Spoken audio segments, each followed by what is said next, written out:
round, I honestly would target Darwin Thompson, like the 10th round or 11th round. But it all depends on what I got going on. But right now, I'm sitting pretty at running back. I got Dalvin Cook, Duke Johnson, Darius Guys. The yo, no, holy shit, yo, Andrew Luck just fucking retired.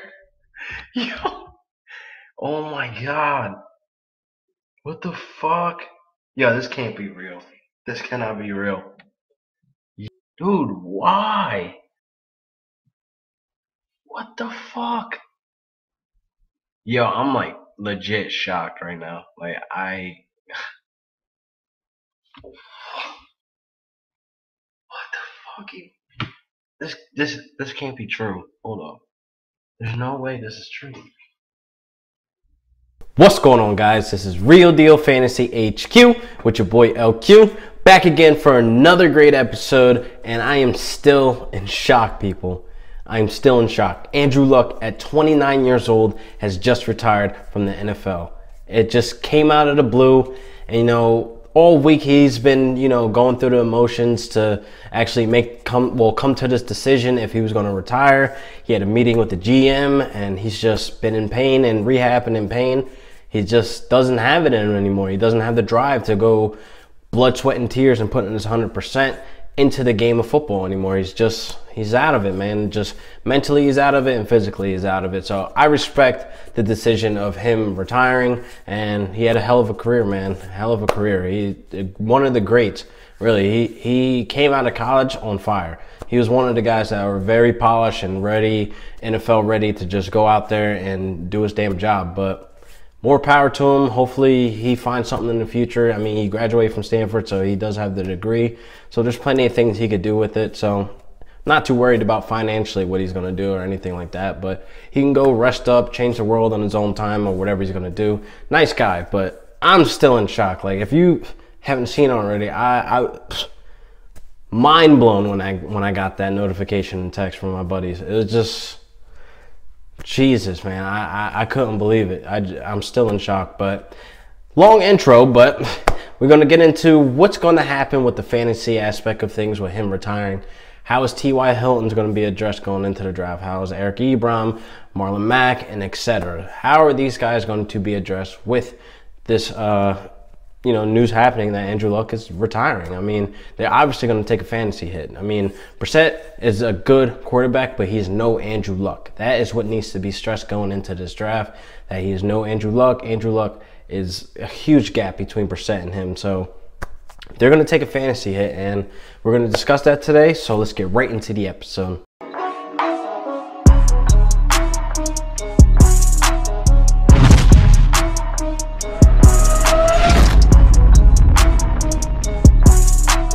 So jumping right into it, Andrew Luck had a hell of a career, and it's just unfortunate that he retired at this time going into the season, 7th season, I believe, and 29 years old is still kind of young for quarterbacks out there. So most of the new trending things is quarterbacks playing all the way to their 40s.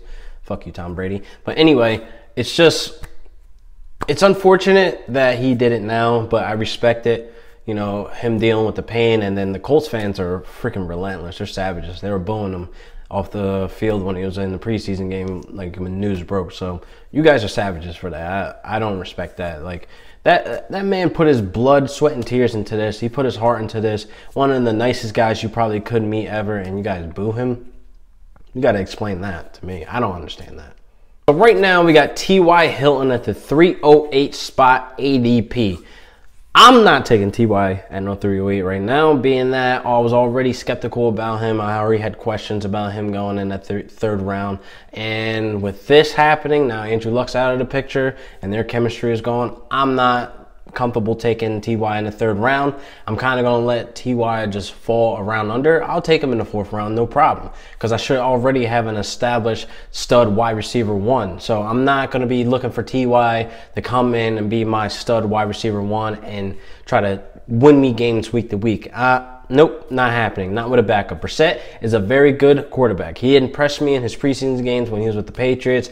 Patriots ended up trading him. Colts ended up grabbing him up, and he doesn't look that bad in the preseason action. But I'm not going to be investing this third-round pick into TY Hilton with a backup quarterback as his quarterback. We don't know if they're going to have chemistry. We don't know how good they're going to be able to move the ball.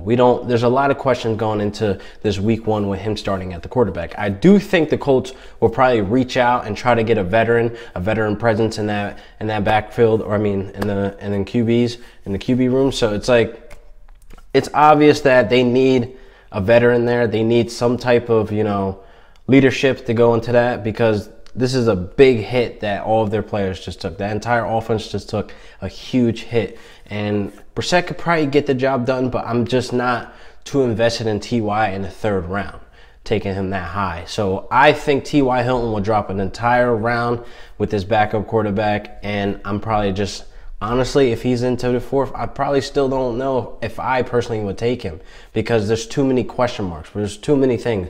Like, the Colts literally went from 10-6 to probably 6-10 right now, or if not worse. So that's a huge drop off. That I'm not gonna be sitting here investing that at my draft that high of a pick. So I'm just more of a wait and see what the fuck happens, because I'm probably just gonna wash my hands with TY, because TY burned me last year. Honestly, I went into it as he will be my wide receiver 1, and then week to week he just wasn't consistent. And that's even with the healthy, Andrew Luck healthy. So again, Andrew Luck retiring takes a huge hit to most of the offense's ADPs. So T.Y. Hilton's going to be dropping around for me, and I'm going to be looking elsewhere. If I can get him in the late 4th round where I know he'll be like my wide receiver 2, but I'm not going to be as dependent on him to be trying to win me week to weeks, then okay. If I got 2 stud running backs, I got 2 stud wide receivers, then whatever. I'm good there. So I don't know. It's up to you. How do you guys feel about taking T.Y. in the 3rd round?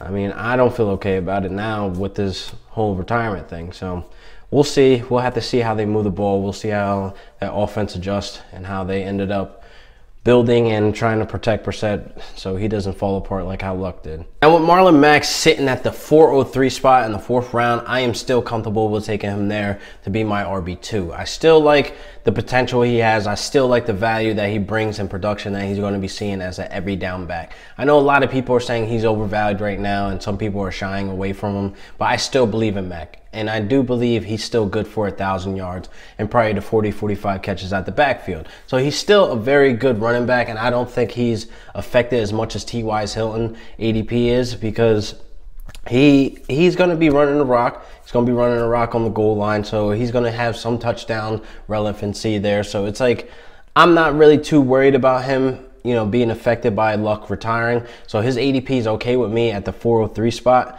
but I do want to stress that he won't be my RB1. He's not going to be my solid RB1, because that drop off is serious after the 3rd round. So in the 4th round, Marlon Mack will be my RB2 going in week to week, because you have to establish, like this draft, I'm telling you guys, these drafts now, you've seen a lot of people going and grabbing and reaching for those running backs in the first 2 rounds, as they should.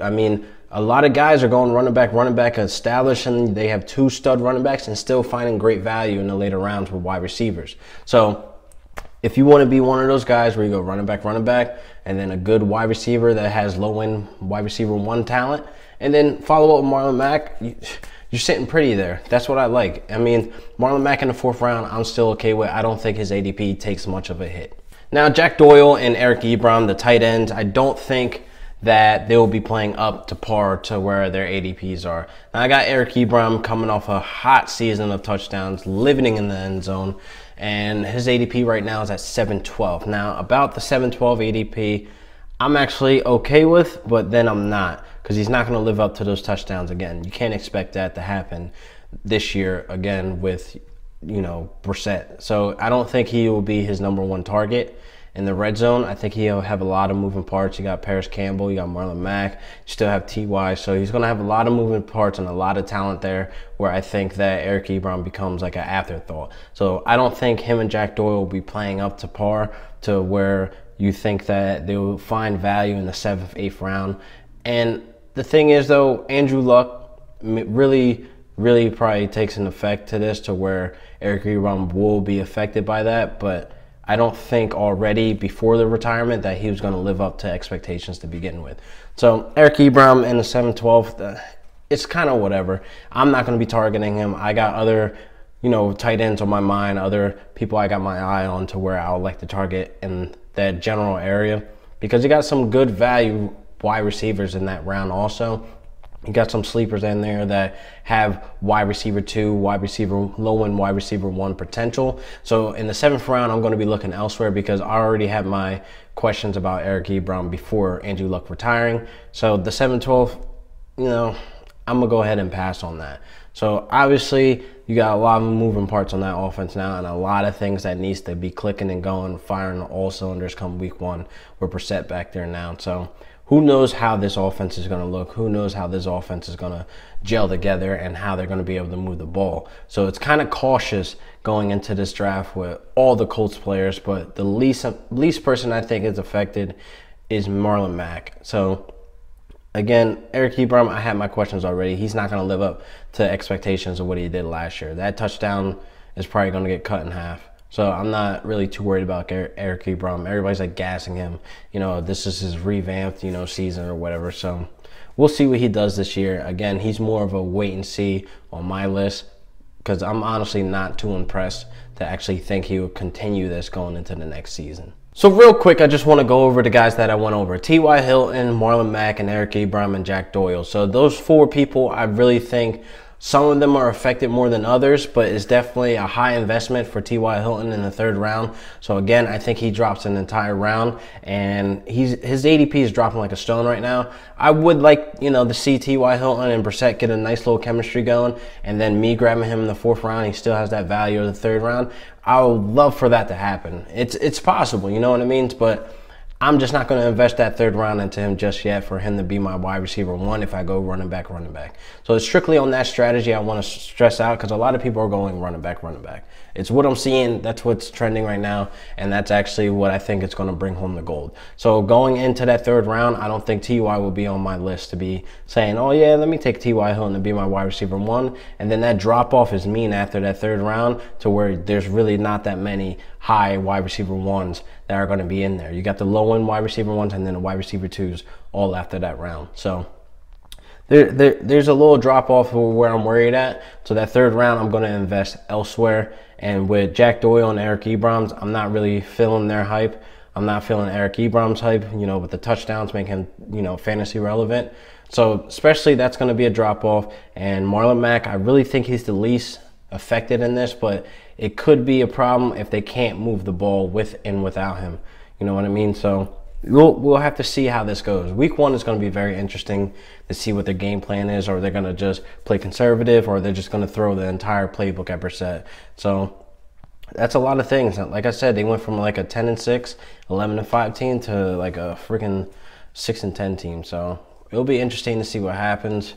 But honestly, good luck in your drafts this weekend, next weekend, or whatever the case may be where you're drafting at. But the people who already drafted and they took Andrew Luck in that high 5th round, 6th round, this is why I wait till the last day of the month to be doing a fantasy draft. Like, people don't understand. Like, you drafting the first week of August is probably the dumbest thing I ever heard.